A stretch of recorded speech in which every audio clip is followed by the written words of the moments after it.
તો અમારી વાતને ધ્યાનથી સાંભળજો. આજે આપણે ગુરુ પૂર્ણિમાની પવિત્ર ઉજવણી કરી રહ્યા છીએ. આ દિવસે આપણા જીવનમાં પ્રકાશ વધારનારા ગુરુજનોને સમર્પિત છે. ગુરુ પૂર્ણિમાના દિવસે આપણે આપણા ગુરુજનોને યાદ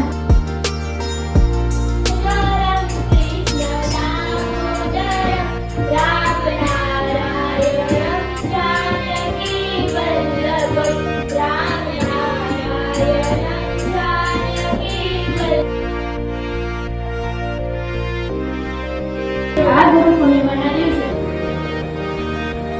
ગુરુઓના આદરથી વધુ રંગીન બની જાય છે. આ પૂર્ણિમા આદિગુરુ વેદવ્યાસના જન્મદિવસ નિમિત્તે ઉજવવામાં આવે છે. દરેક વ્યક્તિના જીવનમાં ગુરુનું મહત્વ હોય છે. ગુરુ માર્ગ દ્વારા વ્યક્તિને ધનવાન બનાવી શકે છે. ગુરુ હનુમાનને મુકામ સુધી લઈ જઈ શકે છે. ગુરુનું જીવન નિર્વાહ છે. ગુરુ માત્ર જ્ઞાન અને સંસ્કાર આપવાનો જ પોતાનો હેતુ માને છે. બ્રહ્મા વિષ્ણુ અને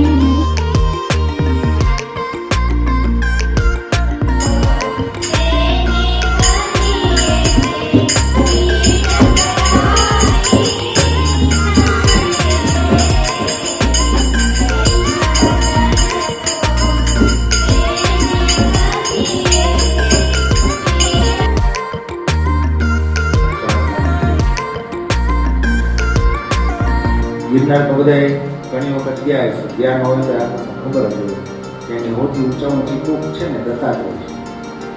અને અહીંયા અમારા ચિત્તર રોડ પર હું જ્યાં રહું છું એની સામે દત્ત ભગવાનનું મંદિર છે. ભવ્ય સારું મંદિર છે.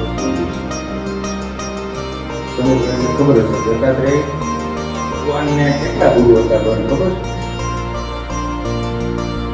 24 પ્રકારના ગુરુ એમ 24 ગુરુઓ હતા. આપણને એમ થાય કે ઓ આટલા બધા ગુરુઓ એક વસ્તુ ધ્યાન રાખવું જોઈએ.